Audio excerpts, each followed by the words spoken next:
When did you realize that community was important for you? I would say all my life. When I graduated from Brooks College, it was like 1981. And later that year, I got married. And we were living in the central Long Beach area.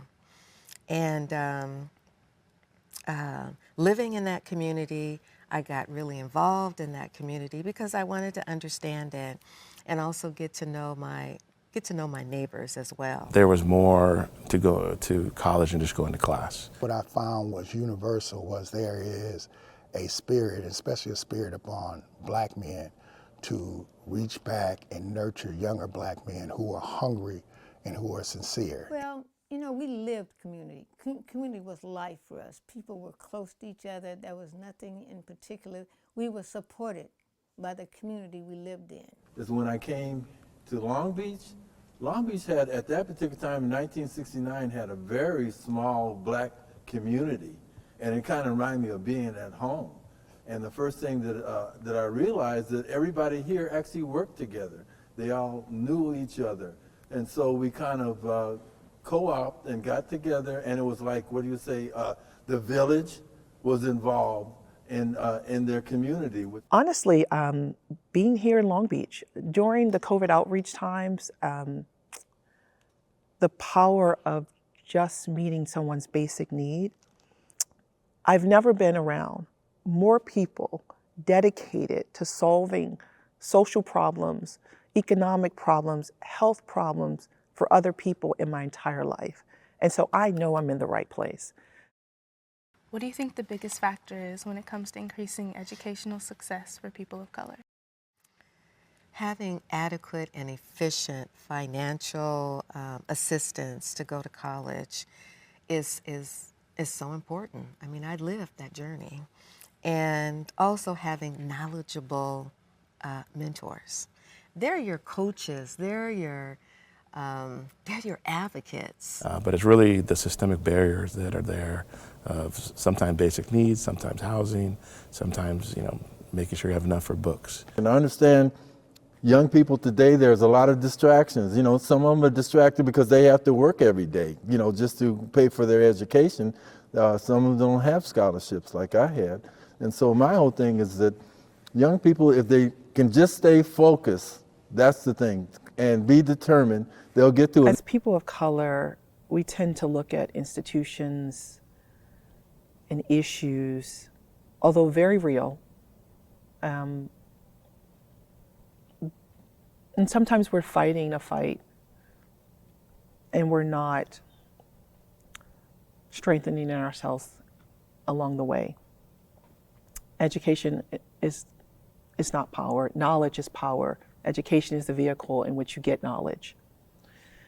I think black people have to first understand and make the transformation in their own self-worth and value, and then move forward. When we engage our young people, one of the things that we have to do is teach them the utility of the education they pursue. And not just how much they make or how much dollars, but they need to know its relationship to the overall mobilization of our people. What does it mean to be a community leader or advocate to you? Yeah, leadership is not for everyone. Not everybody wants to be a leader, but when you are a leader, you need to be informed. You need to be in touch with the pulse of the people you say you want to represent. You need to have their sign off that you actually represent them. It means being a human being and acting out against oppression. To be a community leader is one that is you're actively involved in your community. You are, listening to your neighbors. What is it that they are needing assistance with? And then also helping them to identify those resources that are available.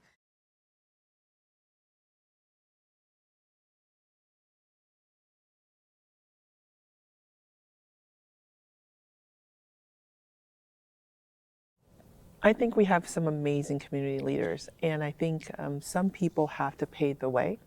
Some people have to knock down the trees. Some people have to lay the foundation, and some people have to build. And so I think leadership looks different depending on what your purpose is. What does it mean to be a Black scholar to you? You're Black and be a scholar. Hey, everything you can be to make your life everything you want it to be, and do your very best with the resources you have, your opportunity that you have, and all that you don't have, go get it and make it work. Well, to be a Black scholar means to reach back and pay it forward. It also means to be a role model, to ensure that if you are the first, that you are not the last. You know, we should all be striving and learning about our past, about our present, about our future. Well, a Black scholar to me is that it's not all about the books, but it is about the books, because you have to get a degree at some point. It's more than just books. It is cultural, it's social, it's emotional, it's relationships. To be scholarly is more than just one defined discipline. Yeah, you know, it's always you can't just be good, you got to be the best.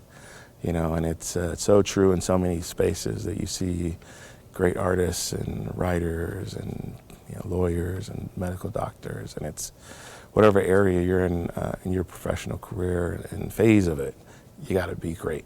It's also, I'd say also it's wisdom.